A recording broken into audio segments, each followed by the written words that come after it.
नमस्कार दोस्तों, मधुर कथाएं चैनल पर एक बार फिर से आपका हार्दिक अभिनंदन है। तो आज की मेरी कहानी का शीर्षक है सम्मान।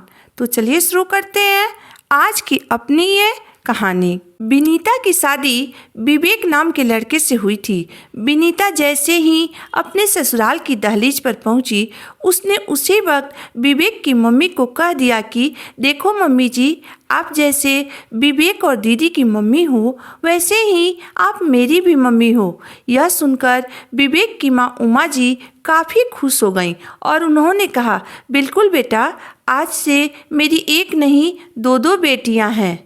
अपनी माँ और पत्नी के बीच इतना प्यार देखकर विवेक भी बहुत खुश रहता। धीरे धीरे समय बीत रहा था। इस बीच विनीता और उसकी सास दोनों एक दूसरे का बहुत अच्छे से ध्यान रखते थे। इस वजह से घर का वातावरण भी बहुत खुशहाल भरा हो गया था। सब सही चल रहा था कि तभी एक दिन विनीता की भाभी सुजाता उससे मिलने आई। थोड़े ही दिनों में नकारात्मक विचारों से भरी हुई सुजाता ने विनीता के कान भरने शुरू कर दिए। वह विनीता से बोली, विनीता, तुम नौकरी करती हो, फिर भी तुम्हारी सास तुमको बहकाकर तुमसे धीरे धीरे घर का सारा काम करवा लेती हैं, और तो और तुम्हें उनकी हर बात भी माननी पड़ती है। यह सुनकर विनीता बोली, अरे नहीं भाभी, आपको ज़रूर कोई गलतफहमी हुई है। मेरी सासू माँ तो बहुत अच्छी हैं। वह मेरा बहुत ध्यान रखती हैं और साथ ही मेरे काम करते वक्त मेरी मदद भी करती हैं। बिल्कुल अपनी बेटी जैसा प्यार करती हैं वह मुझे। तभी भाभी बोली, देखो विनीता, मेरा काम था तुम्हें समझाना, और वैसे भी तुम्हें तो यह पता ही होगा कि सास कभी माँ नहीं बन सकती है। विनीता बोली, अरे नहीं भाभी, ऐसा कुछ नहीं है। विनीता ने ऐसा कह तो दिया, पर उसके मन में भी कहीं न कहीं शक का बीज पनपने लगा। दूसरे दिन से विनीता ने अपना तौर तरीका बदल दिया। अब वह घर आते ही चाय पीती और फिर अपने कमरे में जाकर मोबाइल देखने लगती। रात को खाना खाने के समय ही बाहर निकलती, फिर खा पीकर अपनी भाभी के साथ कमरे में चली जाती। यह देख विवेक और विवेक की मम्मी को लगा कि विनीता की भाभी आई हुई हैं, इसलिए वह ऐसा व्यवहार कर रही है। लेकिन उसकी भाभी के जाने के बाद भी विनीता का व्यवहार नहीं बदला, वैसे का वैसा ही रहा। विनीता ऑफिस से आते ही अपनी सास को आवाज़ लगाते हुए कहती, मम्मी जी, पानी लाइए ना। उमा जी उसके लिए पानी लेकर आती। फिर विनीता कहती, मम्मी जी, थोड़ी सी कॉफ़ी बना दीजिए ना।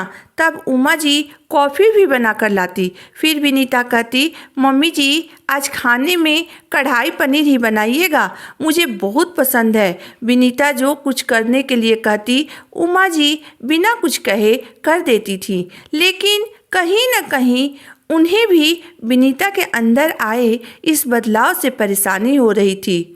एक दिन उमा जी ने अपने बेटे विवेक से कहा, बेटा, विनीता घर का कोई भी काम नहीं करती है, सब कुछ मुझे ही करना पड़ता है, और अब मेरी भी उम्र हो गई है।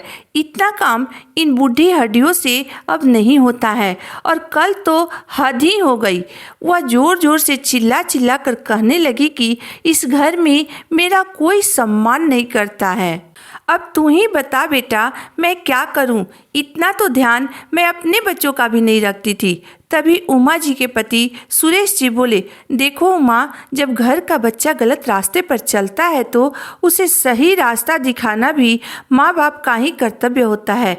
वैसे भी बहू केवल हमसे सम्मान ही तो चाहती है, तो दे दो उसे सम्मान। पति की बात सुनकर उमा जी गुस्सा कर बोली, हाँ, और सिर पर बैठा लीजिए, अब मुझसे नहीं संभाला जाएगा यह सब।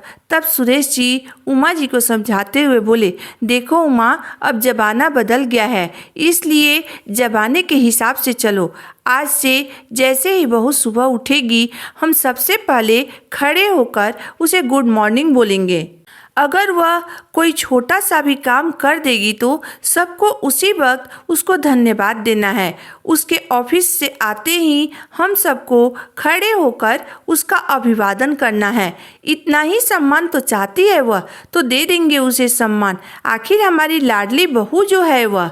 बस फिर क्या था, अगले दिन जैसे ही विनीता सुबह कमरे से बाहर निकली, उसके सास ससुर ने गुड मॉर्निंग करके उसका अभिवादन किया।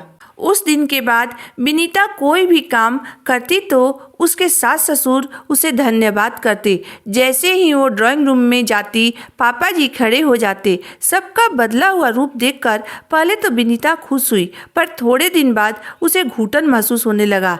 एक रात विनीता ने विवेक से कहा, यह आजकल मम्मी जी और पापा जी मेरे बाहर निकलते ही गुड मॉर्निंग क्यों करते हैं? उससे तो मुझे कोई दिक्कत नहीं है, लेकिन खड़े होकर अभिवादन क्यों करते हैं? तब विवेक बोला, तुम ही तो कहती थी ना कि मेरे घर वाले तुम्हारा सम्मान नहीं करते हैं, परंतु अब तो कर रहे हैं ना, फिर तुम्हें बुरा क्यों लग रहा है? मम्मी भी इस उम्र में पूरे घर का काम अकेले संभाल रही है। अभी अगर यहाँ मेरी दीदी होती तो मम्मी को एक भी काम नहीं करने देती। देखो विनीता, अगर तुम चाहती हो कि तुम बेटी की तरह इस घर में रहो तो मम्मी पापा का सम्मान भी बेटी की तरह ही करो। यह सब सुनकर विनीता को अपनी गलती का एहसास हो गया था। वह मन ही मन सोचने लगी कि भाभी के कहने पर मैंने इस घर में अपना बना बनाया सम्मान खो दिया। यह सोचते सोचते उसकी आंखें कब लग गई उसे पता ही नहीं चला। अगले दिन सुबह जल्दी उठकर विनीता ने चाय बनाई और फिर उमा जी और सुरेश जी के कमरे को खटखटाया। उमा जी ने जैसे ही गेट खोला तभी विनीता बोली, मम्मी जी मुझे माफ़ कर दीजिए, मैं बहुत शर्मिंदा हूँ कि मैंने आप लोगों के साथ ऐसा व्यवहार किया। मुझे बस आखिरी मौका दे दीजिए। मैं वादा करती हूँ कि आज के बाद ऐसा कभी नहीं करूँगी।